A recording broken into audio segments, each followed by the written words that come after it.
Hello दोस्तों, MA technical channel में आप लोग का स्वागत है। आज के वीडियो में हम लोग सीखेंगे कंपाउंड गेज और प्रेशर गेज में क्या अंतर होता है उसके बारे में। हमारे पास दो गेज रखे हुए हैं, एक कंपाउंड गेज रखा हुआ है और एक प्रेशर गेज रखा हुआ है।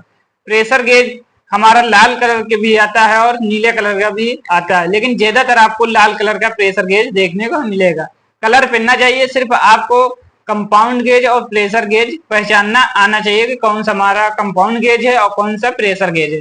जैसा कि इस वीडियो में आज हम क्लियर कर देंगे कि कंपाउंड गेज का काम प्रयोग में लाते हैं और प्रेशर गेज का प्रयोग कहाँ पे हम करते हैं। तो देर ना करते हुए हम पहले जान लेते हैं कंपाउंड गेज हमारा क्या होता है। कंपाउंड गेज ये है। कंपाउंड गेज में पहले हम ये लाइन के बारे में जान लेते हैं।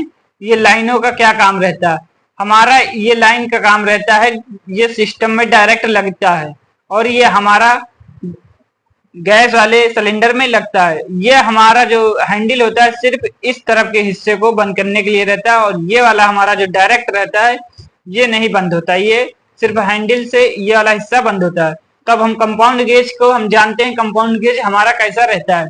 जैसा कि कंपाउंड गेज जो हमारा रहता है सिस्टम में गैस डालने के लिए प्रयोग किया जाता है और वैक्यूम करने के लिए प्रयोग किया जाता है। तो कंपाउंड गेज को हम देखेंगे, सबसे आसान तरीका ये रहता है। तो कंपाउंड गेज हमारा जो रहता है 0 से -30 की तरफ रहता है। मतलब कि ये जो 0 से -30 रहता है ये हमारा वैक्यूम का प्रक्रिया रहता है। 0 से -30 की जो प्रक्रिया रहती है ये हमारी कंपाउंड गेज में ही सिर्फ आपको देखने को मिलेगा, ये प्रेशर गेज में आपको देखने को नहीं मिलेगा।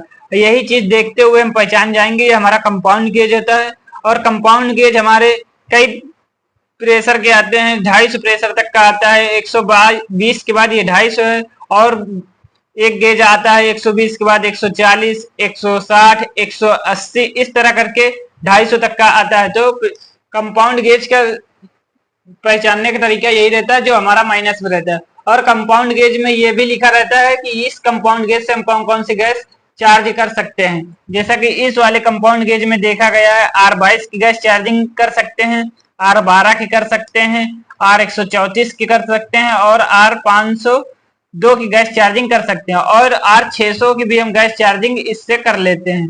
और जो हाई प्रेशर की गैस होती है जो R410 और R32 उसकी गैस चार्जिंग इसमें करने में थोड़ी दिक्कतें होती है, क्योंकि 120, 130 का प्रेशर, 140 का प्रेशर जब हो जाता है इसका रनिंग प्रेशर, तो ये हमारी स्विच आके 250 पे फंस जाती है। तो इस गैस से हमें गैस चार्जिंग करने में थोड़ी दिक्कत होती है। तो वहां पे हम 120 के बाद 140, 160, 180, 200 वो वाला कंपाउंड गेज का प्रयोग करेंगे।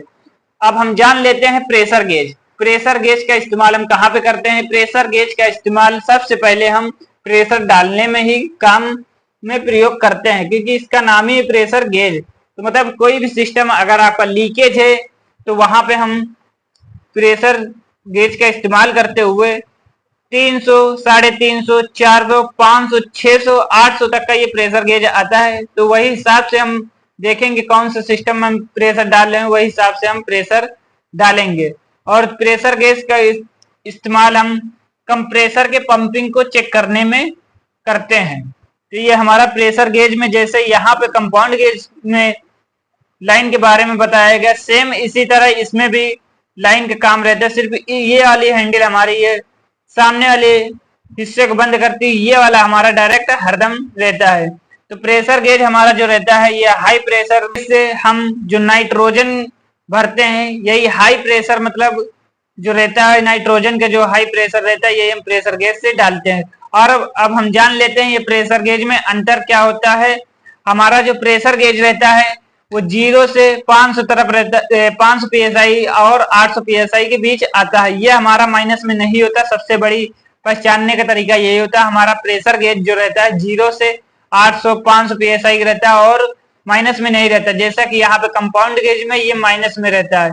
तो ये हमारा प्रेशर गेज पहचानने का तरीका होता है। ये दोनों गेज में अंतर आपको समझ में आ गया होगा।